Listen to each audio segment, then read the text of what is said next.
Good morning, students. Myself D.K. Verma from Shanti Niketan Jubilee School, Motihari.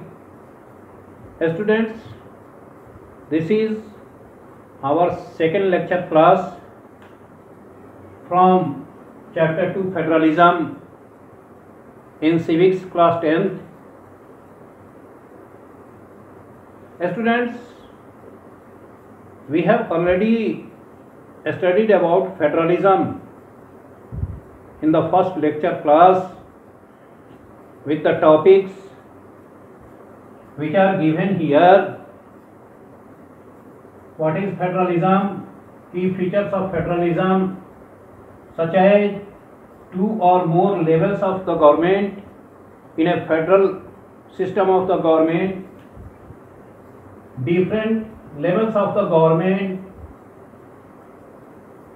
govern the same citizens, but each has its jurisdictions on specified matters, subjects such as legislation, taxation and administration.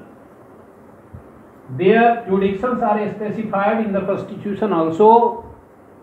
Their jurisdictions means jurisdictions of each and every level of the government are specified in the Constitution. Fundamental provisions can't be changed unilaterally. We have also discussed about this very key feature of federation, means if on certain topics and important topics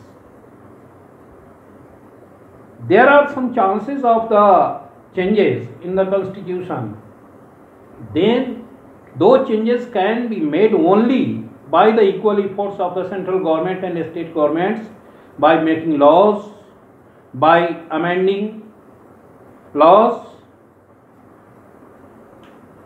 Courts have the powers to interpret the Constitution and powers of each level of the government. Students, it is also a basic key feature of our federation. And sources of revenue are also specified in the Constitution under our federal system of the government. And after this, we have also studied about the objective of our federal system, and we have got that our federal system has dual objectives. The first objective of our federal system is just to accommodate the regional diversity.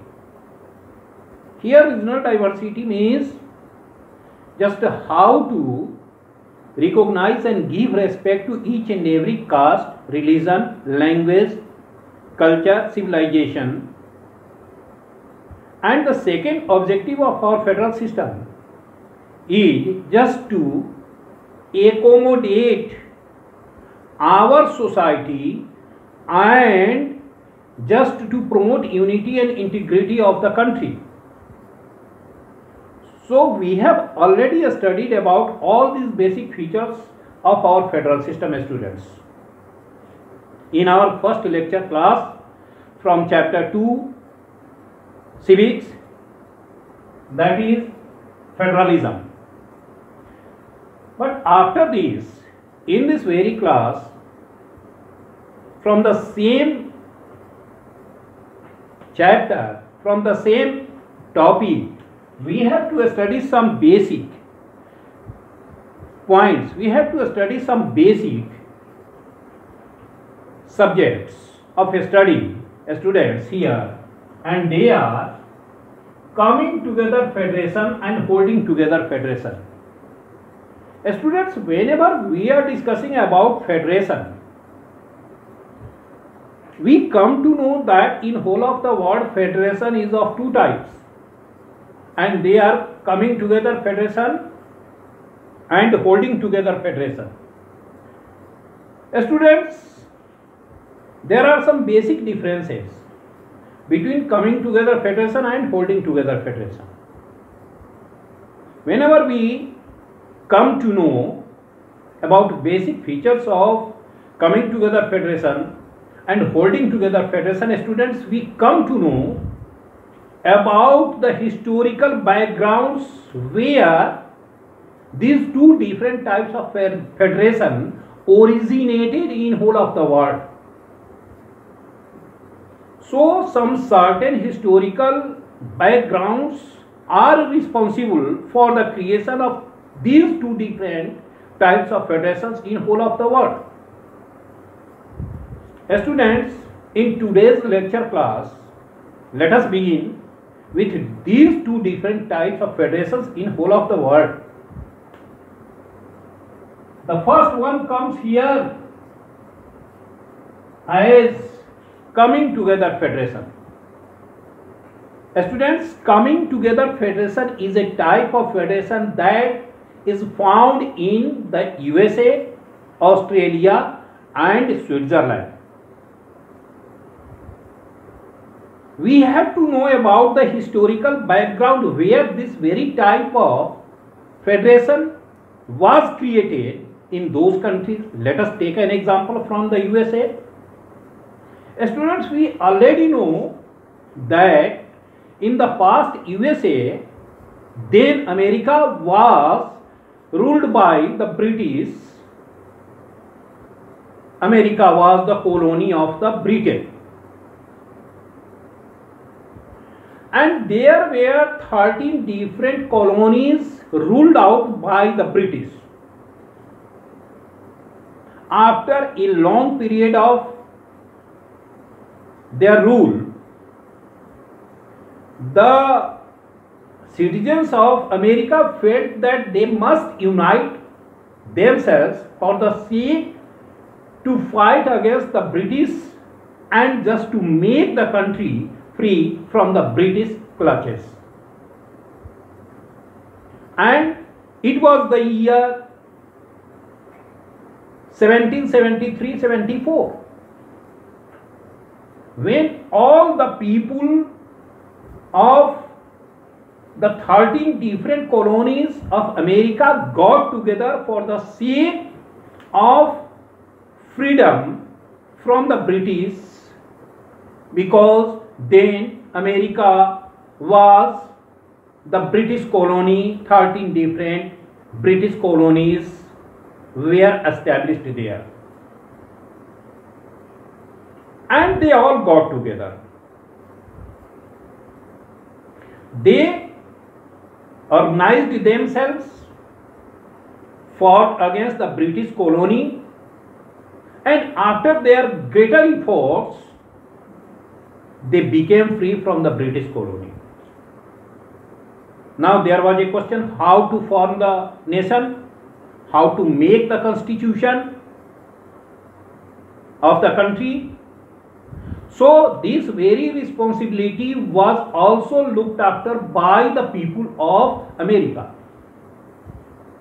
One thing is very important here, students, just to know how USA was formed, United States of America. Then all the 13 colonies and their people got together, fought against the British rule and became free on the basis of their mutual understanding and support. That is why common efforts became fruitful for them, and this was the sole basis of the formation of the USA at that time. After the formation of the USA, it was made essential that all the states would enjoy equal powers, would work very nicely, and would have powers just as the powers of the central government. So in the coming together federation like the USA, states have got equal powers. They are as powerful as the central government and they have their own recognition. This is found in a coming together federation, students, like the USA. Switzerland and Australia are also examples of coming together federation. One thing is also very important here to tell you that in the USA double citizenship is found there, and this double citizenship is related to the province as well as whole of the nation. Means a citizen of the USA can enjoy the citizenship of his own state as well as citizenship of the country both. So these two citizenship are found in the Constitution of the USA after the formation of the Constitution and including all important things there. So it is quite clear that in the coming together federation, states have got equal powers in the Constitution. They are as powerful as the central government.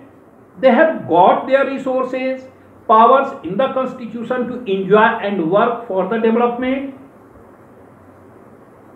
And in the USA, double citizenship is also found in the Constitution. So this clearly tells us that states in the USA have got not less position than the central government. This is the basic characteristic of coming together federation in the USA.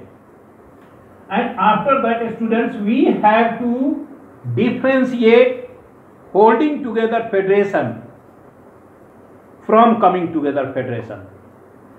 Students, this is the second type of federation found in some countries of the world. Holding together. As the word tells us that in the holding together federation, states have got less powers than the central government, and central government has got more powers than the state governments. All the states in the holding together federation have not got the equal powers also. Some have got more powers than others. Others have got less powers than some others. And as a whole, all the states have got less powers than the central government. But here we have also to know about the historical backgrounds for the formation of holding together federation in some of the countries of the world. Let us take an example from India, students. In the holding together federation that is found in our country India, some states have got very little power or less powers than the central government. In the book of social science, these states have been defined as various constituent units. Here various constituent units means states as well as union territories.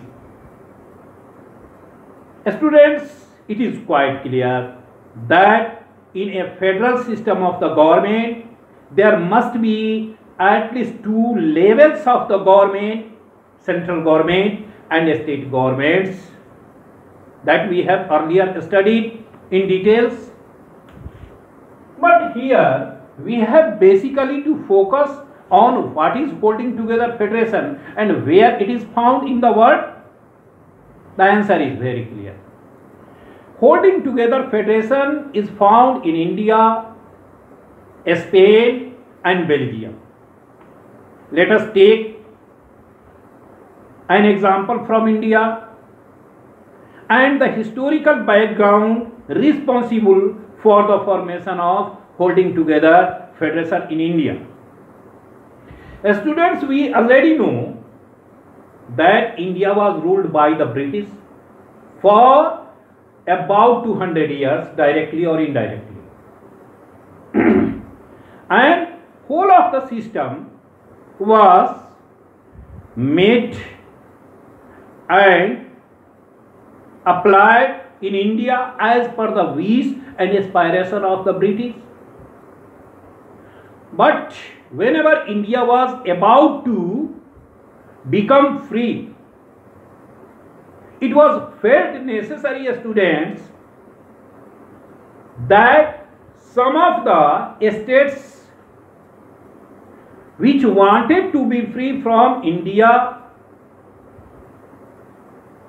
and they also wanted to enjoy their independent status after the freedom of the country and the division of the nation, there was a very important task before us, before the constitution makers, and that was just how to unify whole of the nation with all states.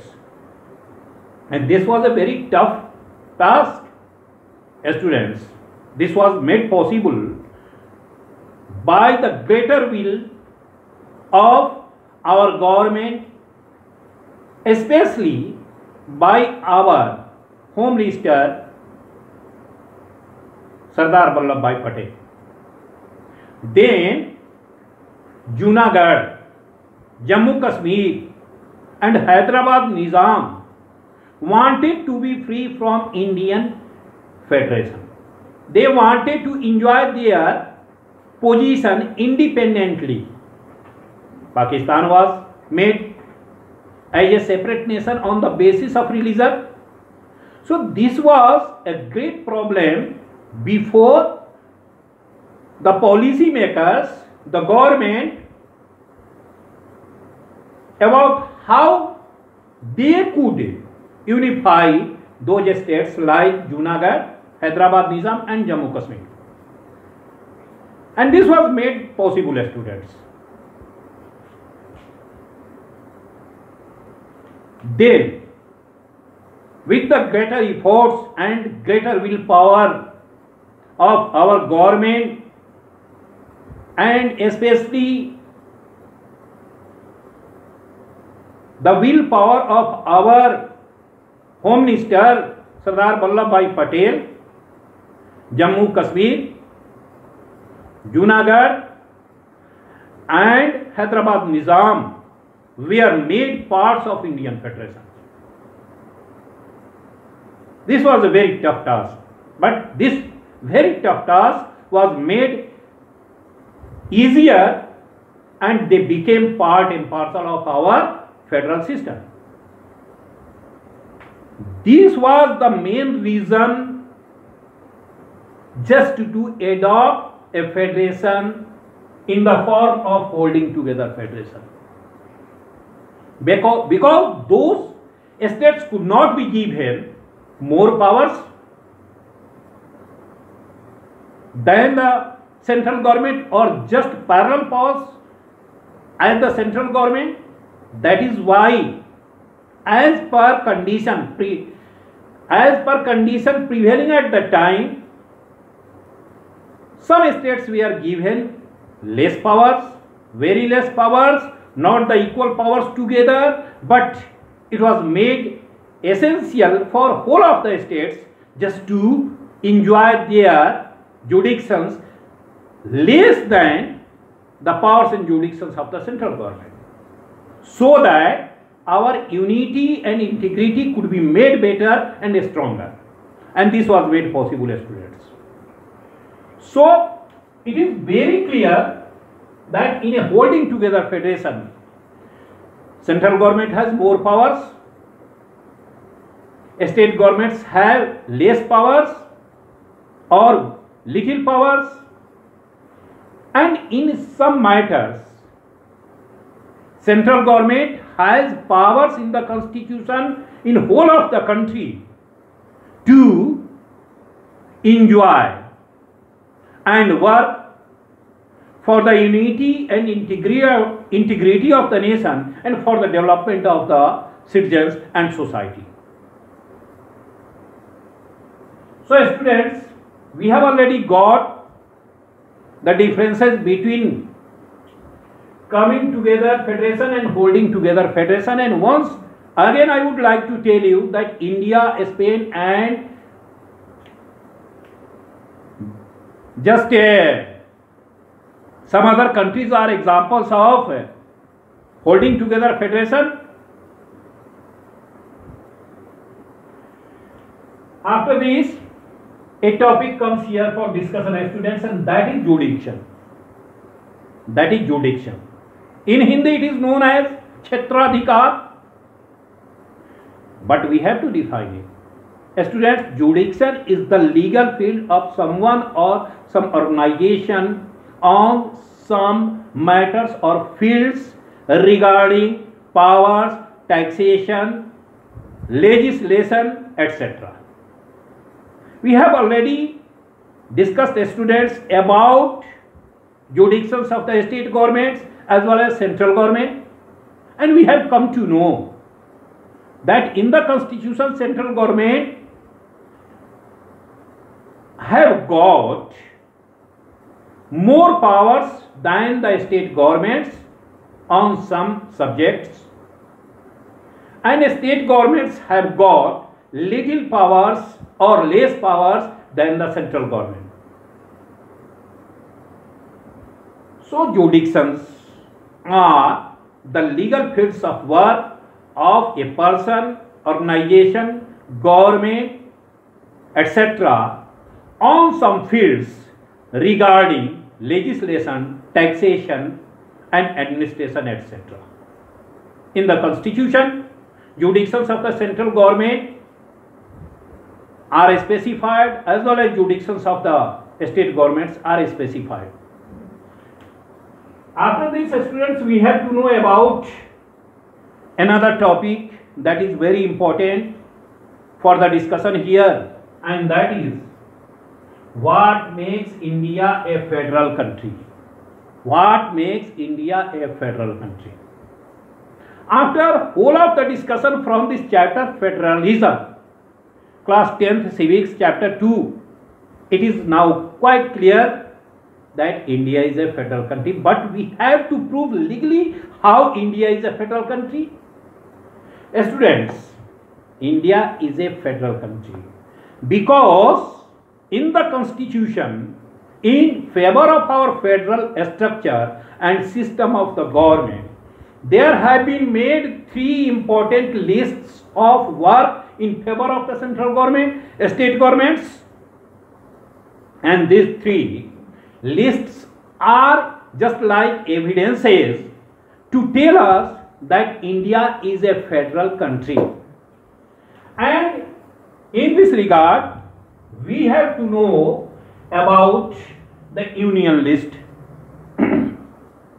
Students, in the constitution, there is clear description about union list, and as we all already know that in the union list there are 97 subjects of work in favor of the central government, and they are all important subjects. They are all important subjects for the central government in whole of the country. They are the subjects of the national importance, students. And on all those 97 subjects, only the central government can work and make laws in whole of the country. And those subjects are banking, foreign affairs, railways, communication, defense, etc. Because these are the subjects of the Union List over which the central government works as well as makes laws for whole of the countries, and the subjects are of national importance. That is why they have been given to in favor of the central government in the constitution. State governments agree upon them. So this is an evidence and example to tell us that as per the division of powers, these subjects are in favor of the central government. After that comes here a state list. Students, besides union list, there are also some other lists of works, and here we are going to know about the state list. Students, in the constitution there are 66 subjects in the state list in favor of the state governments, and those state governments enjoy powers and position as per the given jurisdiction in favor of them. There are 66 subjects in the state list of the state importance, and some of the example subjects in this list are police, that is responsible to maintain law and order in the territory, in the areas where they are deputed, trade, commerce, agriculture and irrigation. These are some important subjects in favor of the state list over which only state governments can work, can make laws regarding legislation, taxation and administration. On all those 66 subjects of the state list, only state governments can work and make laws. Central government can't interfere on the matters of the state list and subjects in the state list, as well as state governments can't interfere in the matters of the central government and subjects included in the union list. But besides these two lists, union list and state lists, students, there is also another list, the third list, known as the concurrent list. In Hindi, it is known as Samavarti Suchi. Students, what is concurrent list?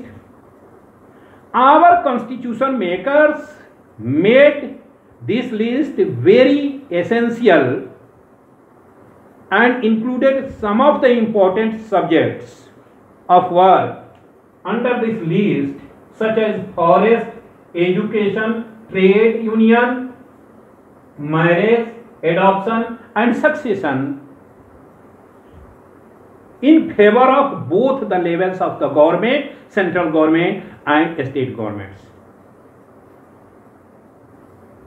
On the subjects of the concurrent list, not only the central government or the state government, but both levels of the governments can work together, can make laws, can do something. This has been made essential in the constitution on the subjects of the concurrent list in favor of the central government and state governments. Students, this very legal provision in the constitution in the form of union list, state list and concurrent list makes India a federal country. We have already got what is federalism, but here it has been proved very clearly that India is a federal country as per the legal description in the form of union list, state list and concurrent list, where the fields of work in favor of the central government as well as state governments have been clearly specified, which tell us that India is a federal country. That is another matter, that India is an example of holding together federation, but India is an example of federation of federalism. It is quite clear. And it is now very clear, students, after whole of the discussion, that India is a federal country. It is an example of holding together federation. It is different from coming together federation, and provisions made in the constitution to specify that India is a federal country are in the form of union list, state list and concurrent list.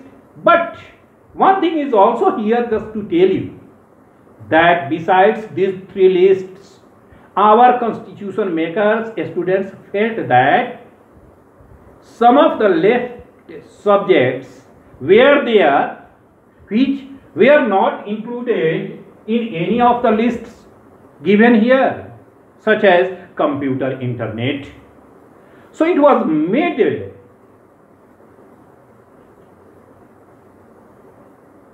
possible, it was made mandatory that on the left subjects such as computer, internet and so on, only the central government would be able to work and make laws. So whole of the discussion here on federalism tells us that in our federal system of the government, in the constitution, our central government has got very more powers and state governments have got less powers than the central government. Because these legal provisions here in favor of the union government as well as state governments clearly tell us that India is a federal nation and all basic federal principles, structures, key features are found here in our federal structure. So in this class we have just to study about these topics only. The remaining topics, students, would be discussed in the next lecture class. Thank you very much. But one thing is very important regarding these topics. If you are getting any problem, you may put your problem on my mobile phone, that is 7654949143. I have already told you. So once again, students, you have to study about these things, and in the next class I would like to tell you